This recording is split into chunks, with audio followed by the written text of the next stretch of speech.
when I saw the results of the short questionnaire at the beginning of this webinar, I realized that most of you have some knowledge and experience in the area of nature-based solutions, and that you are implementing it in various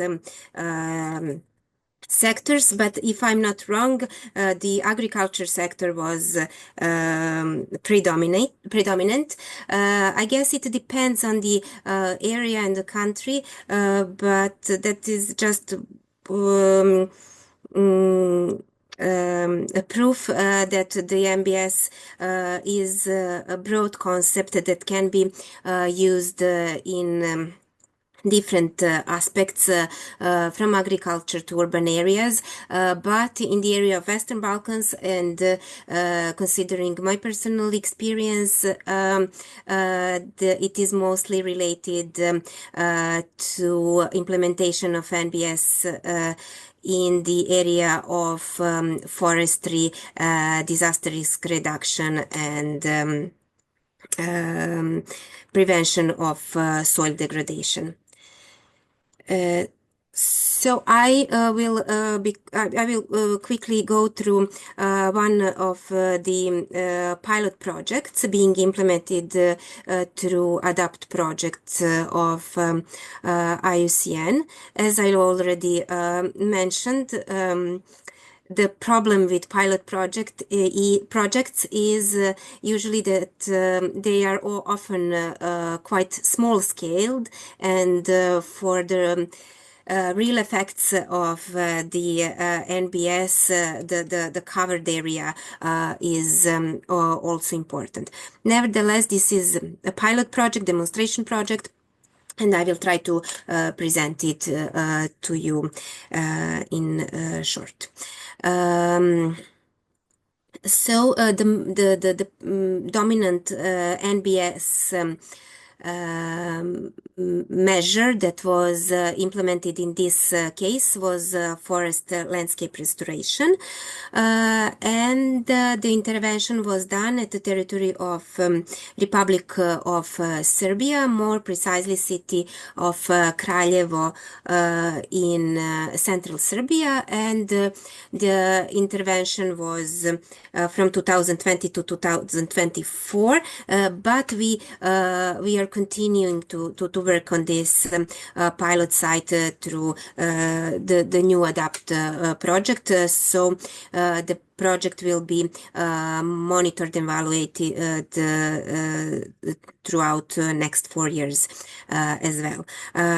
Estimated budget for the last 4 years was about 250 euros, and the project was funded by Swedish International Development Agency.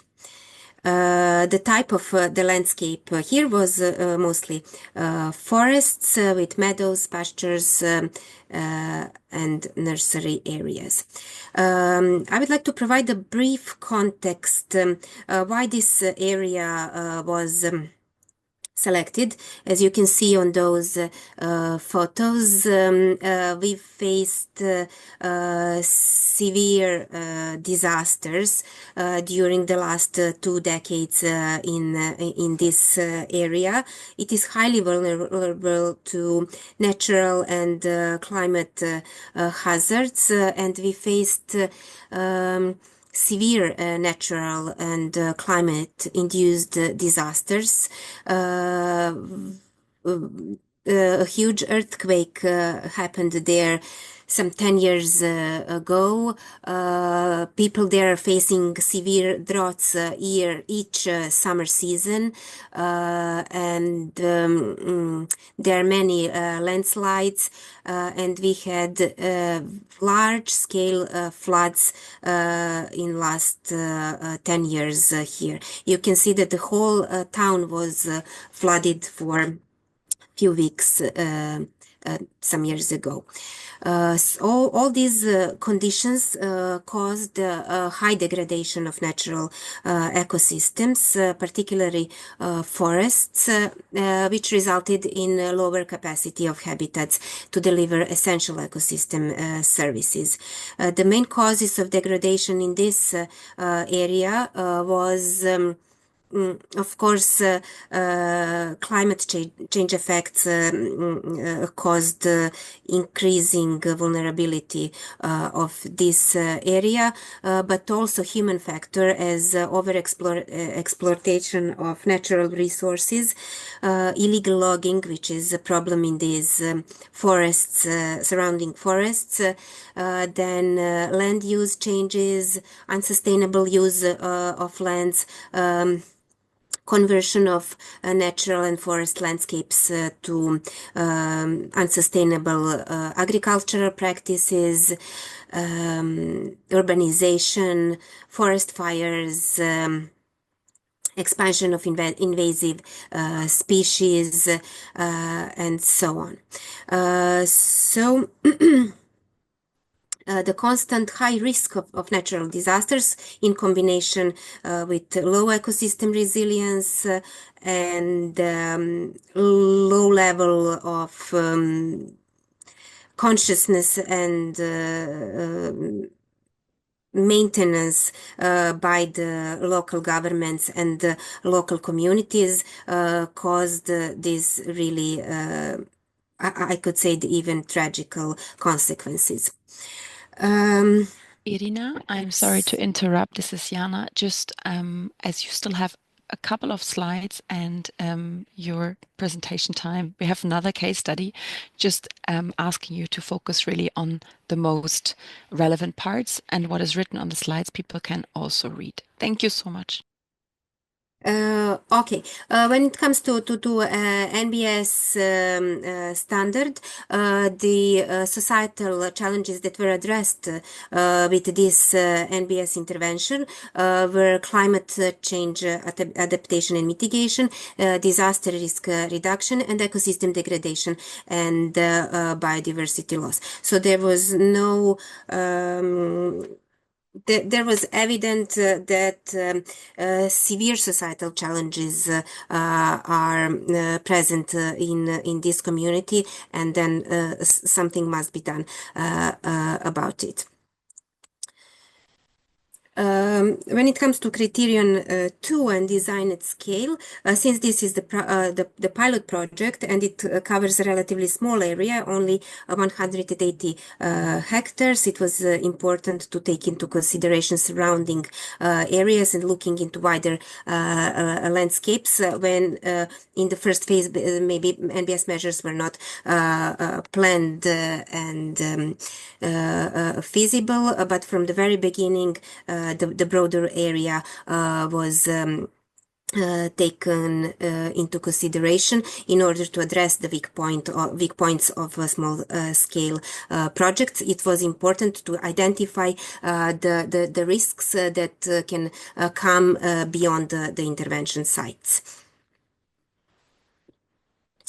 In this case, where we faced a severe loss of biodiversity and ecosystems, this criterion biodiversity NetGain was very seriously taken into consideration, and what was used as a starting point was the ecosystem report and evaluation of the state of the ecosystem in order to plan future measures and in order to be able to follow it and monitor it in the future stages. In this particular case, the first set of measures that were planned, proposed and implemented on the ground were measures related to forest landscape restoration. This was necessary in order to secure a basic stability of this area, and this is the set of measures that were implemented on the ground. It is natural forest rehabilitation, by planting, underplanting and enrichment planting in the existing but degraded forests, then building loose stone check dams, and creation of silvopastoral systems that included fencing and enable sustainable grazing for local community. Here are the basic benefits from the implemented NBS intervention, and they include environmental benefits and improvement in terms of stability of the ecosystems and biodiversity, but also social benefits, which was improvement of communities' resilience to future floods and natural disasters, and so on, but also the economic benefits by reduction of the risk from disasters. We ensure economic benefit for the local community and local authorities. I suppose that my time is running out, but I will just quickly want to show you the self-assessment tool used at the beginning of intervention, when only the FLR measures were introduced. So there is a clear mark that economic feasibility is in red, because at the first stage of the project, no cost-benefit analysis was done, and balanced trade-offs were not considered in detail. In the next phases of the project, those shortcomings were addressed. Additional interventions were planned. So in order to create an economic value for these communities, and also project considered, that was one of the questions in the previous session, other financing sources, because when you have a project financed only through the project, NBS intervention financed only through the project, it is usually not sustainable, because the project do not last enough. So in this particular case, we are considering subsidies from National Ministry of Agriculture and Forestry, and also Disaster Risk Reduction Department from the city of Kraljevo is involved from the very beginning of the project in implementation, and they are involved in monitoring of it, and hopefully this project will also provide benefits for their work in the area of preventing disaster. This is the self-assessment tool used 2 or 3 years later. And you can see that now the project can be considered as fully nature-based solution project. But what I would like to point out, nature-based solution projects are very complex. They cannot be planned and implemented in the 6 months period time frame, because they impose holistic approach and consideration of all aspects that influence a certain area. So continuous evaluation of the results and monitoring is necessary, and also the adaptive management in each after each monitoring phase, a set of adaptive measures should be proposed and implemented in order to make nature-based solutions project to show its full effect and to be sustainable over time. Thank you so much, That's Ivana. it. Great. That's it. Thank you. I also prepared shortly about the other NBS pilot project that is being implemented in Albania, but I will not go through it this time because we don't have time. And this project is even in started later, and we just completed the forest restoration measures there. So I can still not talk about it from the perspective of nature-based solutions. I just wanted to mention it to you. So if you are interested, you can follow its progress over time. Thank you so much, Ivana. I said the presentation will be shared, so you can also follow up individually. As I have the task to be the timekeeper, I make the following suggestion. There are a couple of questions in the Q&A which you can also answer in writing. Gladly, we get to them after the next presentation when we have time. But I would like to provide space for our next case study, and I hope you understand that. So I am going to share the presentation. Okay, so the next case study brings us to Tajikistan. And while you will hear two people speaking, one from Helvetas and one from ACTED, Helvetas being a Swiss NGO, ACTED a French NGO. The umbrella of this case study is the Swiss NGO DRR Platform, a network of 19 Swiss-based NGOs, also member of GNDR. And the DRR platform was founded in 2011, and one of its major pillars of work is provide or support partners and implementers of the member organizations in strengthening their work on NBS. And despite the advance that we have seen, it was also concluded from exchanges with partners that really a rapid valuation guide and rapid valuation tool for NBS would be important to enhance decision-making towards nature-based solutions. And with that, I'm handing over to my colleagues, Sophie and Ilom. Thank you, Jana. Can you hear me clearly? Yes. Okay, good. So, hello everyone. I'll present a practical guide on valuing nature-based solutions for development projects that are focusing on climate and disaster resilience. And after me, Ilham, my colleague from ACTED, will present the testing of the rapid valuation tool as introduced by Jana. Next, please.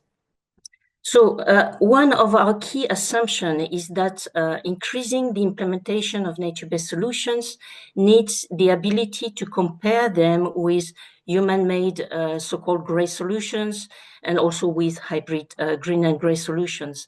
However, assessing their benefits and costs, especially the multiple benefits of NBS, it is difficult and time-consuming as it requires consideration of short-term to long-term scales, as well as the distribution of the outcomes of NBS in the landscape or in the watershed, that these scales may be beyond the project area. So to minimize the extra cost and time for such valuation, we at the Swiss NGO DRR Platform have proposed to include two steps in the project life cycle. After you assess the local context in step 1, the hazards, risk, and coping strategies in 2, and after scoping potential solutions in 3, we propose to identify and value the benefits and cost of these potential solutions in step 4, and then prioritize the most suitable solutions in step 5 in blue. Then the usual project cycle continues in green with planning, implementation, and monitoring and evaluation. So overall, the assumed added value of this exercise is a more informed decision-making on suitable and sustainable solutions. Next, please. So our proposition takes the form of a guidance manual that is available on the Swiss NGO DRR platform. I will provide the link right after. This is to support a comprehensive valuation across 5 dimensions and not just a few. These are social, economic, environmental, governance related, and climate and disaster resilience. First and foremost, the users of the guide can go through a rapid valuation by using an Excel tool, for which you have one illustration here. And each dimension is valued through 6 criteria, shortly described to present 3 major categories of benefits and 3 for the cost. For example, as you can see here, if you go through social costs, if the solution marginalizes people, brings potential conflicts in the community, or affects cultural customs, you will score these costs differently, and you will be guided through. Each category of benefit is scored from 0 to 3, 3 being the highest benefit. And for the cost, it's from 0 to -3, -3 being the highest cost.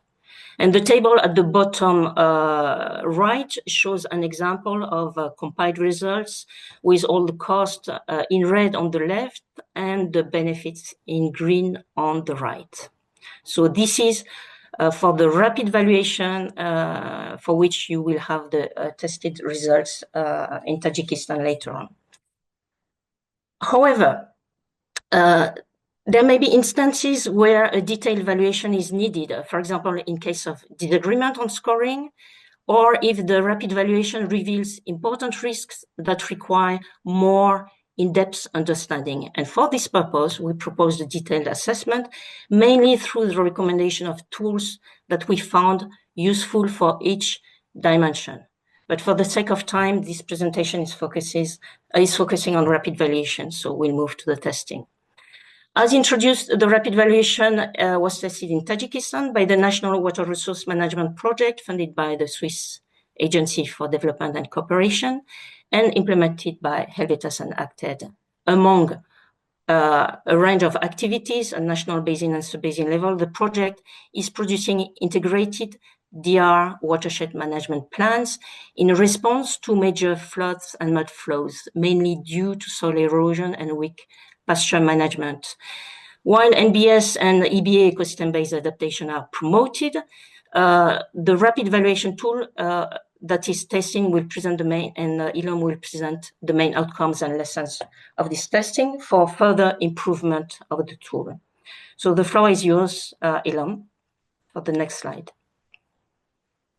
Thank you very much, Sophie. Hello, everyone again. So my name is Ilham Gulamjanov. I represent Acted Central Asia. So in Tajikistan, in particular, we implement the project mentioned by Sophie, National Water Resource Management Project. It was a very good tool that I will provide the benefits of this tool later on. But for the sake of saving time, I think I'll try to focus on the key messages from the remaining presentation. So, as Sophie mentioned, the project we introduced various measures, nature-based solutions to address the existing issues in this selected watershed, which is called AXU, which is quite a complex watershed because it's besides the existing environmental issues. So this watershed is shared between is a transboundary, so shared between the 2 countries, which makes it even complex to implement the activities, which requires also the concerted approach on both countries, even though the project is mostly implemented on Tajikistan side. So yes, in order to test and evaluate the effectiveness, benefits and costs of the measures, so we selected 13 measures that were introduced by the project. So in this slide, you can see the list, not all in this list because they didn't fit, but we selected 13 measures, which we actually disaggregate into 2 types, so-called green measures and gray measures. So green measures is mostly about the nature-based solutions, And gray measures, it's about the hard infrastructure using cement and concrete, mostly for the DRR mitigation purposes. So I will not, of course, go into evaluation the results for all the 13 measures, but I think I would like to concentrate on the two main ones, which represent as a vivid example of the gray and green measures. So let's talk about the passive reforestation here. So you can see in this graph that the results of this evaluation will actually give more description of the results. So this is we talk about the passive reforestation. Reforestation. So it's a kind of it's a method mostly known as a no-go zone. So we set up a no-go zone, as mentioned by Jana in her intervention at the beginning. So it's important that NBS are really correct. So this measure was also a recommendation derived from the watershed assessment as one of the methods to achieve the scale, which was also mentioned by Ivan as important criteria, because scale matters when you speak about environmental recreation and restoration. So here we talk about 1,500 hectares of land that we, with the involvement and support from the local government, which is another criteria was mentioned by Ivan as important, is policy inclusion. So we have received a policy support from the local government, which helped us to set up this area, no-go zone. So we call it passive reforestation. So this example gives a very good indication or demonstration of the green measure, which with the involvement of the key stakeholders. And you would not see maybe in details in this diagram, but I would mention that the key benefits, of course, it's environmental, DRR, and social, according to the evaluation results. So these three dimensions got very high scores because the costs for this measure were minimal. It's basically the costs were to fence the area, and the minimal support from the government side in terms of like supporting local forestry department to oversee and monitor the situation in this area. So otherwise, the benefits were quite high, almost to 100% on environmental and disaster risk and climate change adaptation. So economical benefits are also high, but the shortcoming, like the lowest score because of this, is a long-term solution. So I will speak about the people's mindset later, but this was the main shortcoming of this, let's say, constraint for this measure. That it's a long run, it's a long-term solution.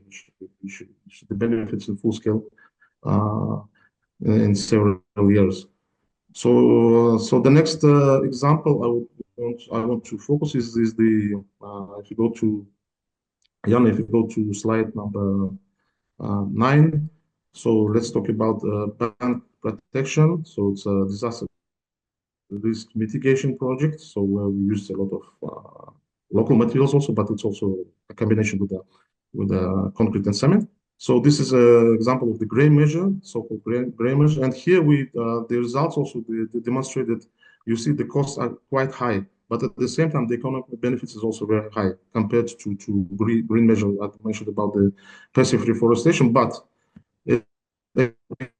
again, just to mention that the passive reforestation is a long-term solution. So the economic benefits will be increasing by the time passing. But from the gray measure, from the mitigation side, from mitigation works, you get the economic benefits right away.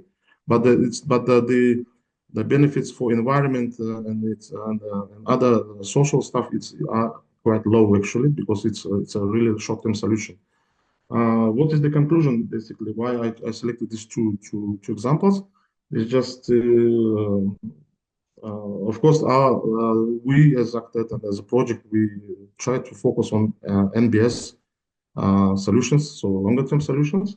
But the context is that requires that short-term solutions should be also considered, like these gray measures, because we have parts of the watershed of the ecosystem which are so degraded drastically that without mitigation, without gray measures, it's difficult to support local communities. So that's why the conclusion is that despite this difference in the benefits Still, I think the dual approach that requires when you actually combine short-term grain measures with long-term green measures is quite important in order to support in the local communities, also to support facilitate the recreation of the ecosystem. So as I mentioned, these measures were developed based on the watershed assessment. So we screened the ecosystem, the watershed context against different criteria, and then consequently and respectively, they developed measures to address the existing issues. So and this tool was very helpful in terms of like assessing the right choice, or like if we're introducing good methods or adequate methods, which makes actually think not only the local resource users to analyze this, but also the actors like the NGO, like our project. So it was also a very good exercise to test if we're going providing very good suggestions to address the issues. So if you go to the last slide, Jana, challenges and lessons learned. So here, yes, we face challenges which were inevitable because we talk about traditional mindset. Normally, local people traditionally they have really not have tendency to capacity to think on the long run. So that's why they consider green measures as an immediate solution, which they can actually see the next day, and they prefer gray solutions compared to green solutions. But with this exercise, I think we make them understand that it's very important that they start to think about on the long term solutions also, which will provide benefits on the long run. So they will have more benefits rather than having this in the short term.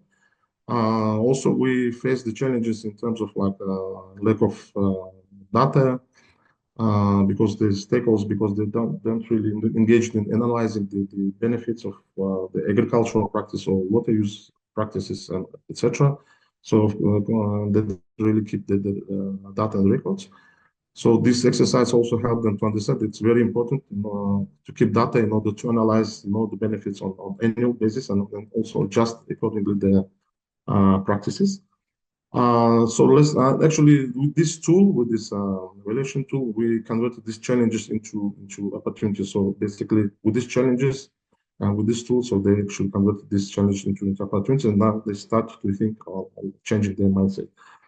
And the lessons learned, of course, is still thinking green solutions, which I mentioned already. So it's also still something new for local communities in terms of NBS and using nature-based solutions. So that's why they need a lot of facilitation to understand that this nature-based solution is something which is affordable, which is existing, that they can actually implement without so like heavy external support. Also, it is important that the tool is adapted to local context. If we talk about other countries, so this tool can be adapted into the context of the other countries based on the existing policies.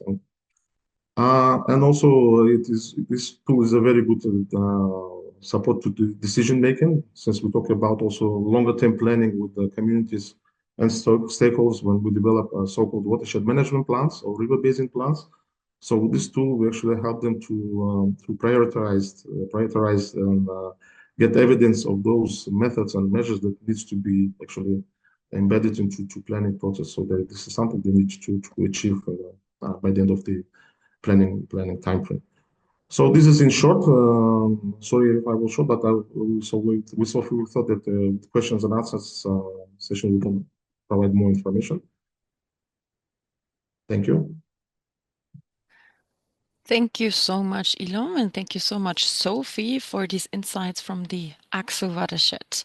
I couldn't have a look at the Q&As while you were talking. So I just have to very quickly go through.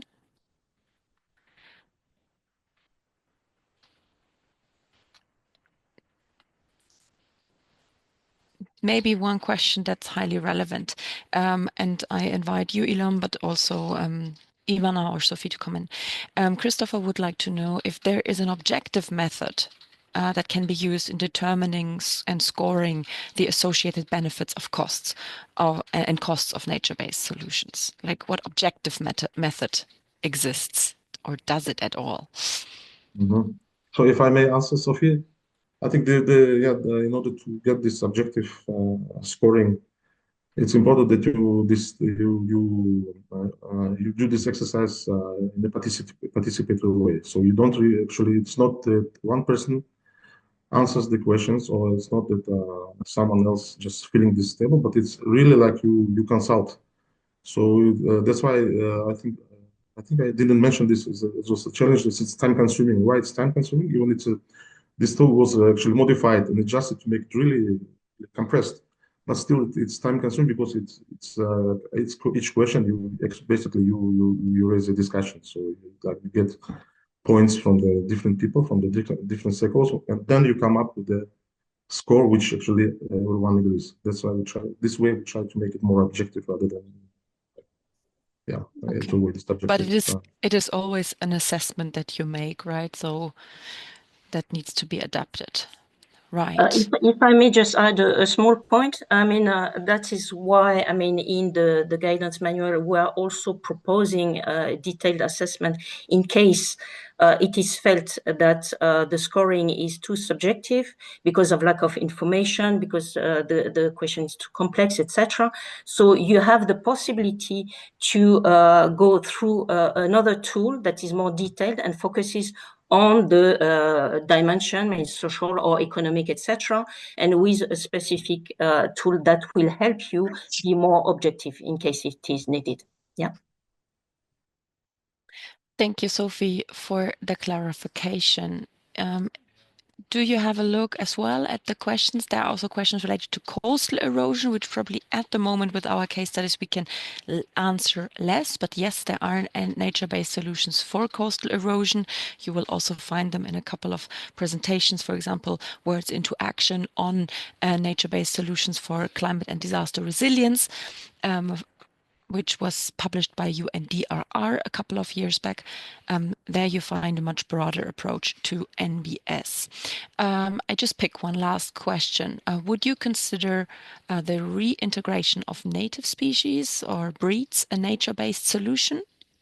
Whoever would like to answer the question.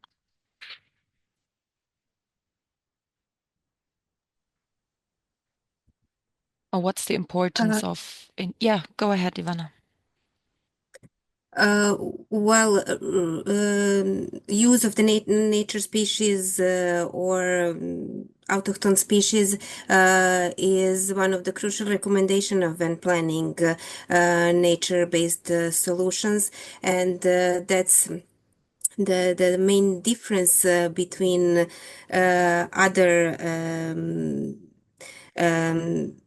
other methodologies and nature-based solutions, because the nature-based solutions, one of the ideas and goals of the nature-based solution is to support regeneration of natural habitats. So in that sense, the use of autochthon and natural species is crucial as a part of the solution. Thank you so much, Ivana. Sorry. May I also add, Jana? Yes.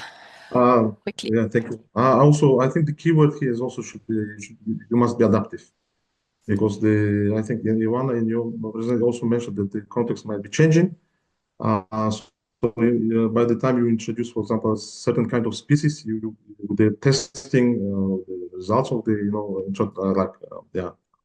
demonstration, you would see maybe you need to adjust, maybe to change the approach, or to select another species. So I think the keyword you must be adaptive. So just another example, when we talked about reforestation that we did also, so we tried to actually to engage local in planting the endemic local species, but then we changed the approach. So basically, we tried to promote agroforestry in order to facilitate the engagement and the motivation from the local communities. So this way, we actually also tried to achieve the target, the goal, but still with adjusting a bit the method. So you must be adaptive. Exactly, importance of adaptivity to the local context, but also to changing conditions and the overall objective of the NBS applied. Thank you so much. Last question that would, let's say, be like function as a bracket for these three wonderful presentations. Do you, Sophie, Ilom, foresee to integrate this guidance with the previously mentioned IUCN self-assessment tool, especially cost-benefit analysis? What are your thoughts about that? Because we want to, of course, if possible, link what is out there. Yes, I mean, in principle, I would be in favor of doing this. That would synergize the two tools. We have to check the demand, but especially check if we have the resources to do this, and it could be a joint initiative that we could, discuss later on, if people are willing to do this. Yeah.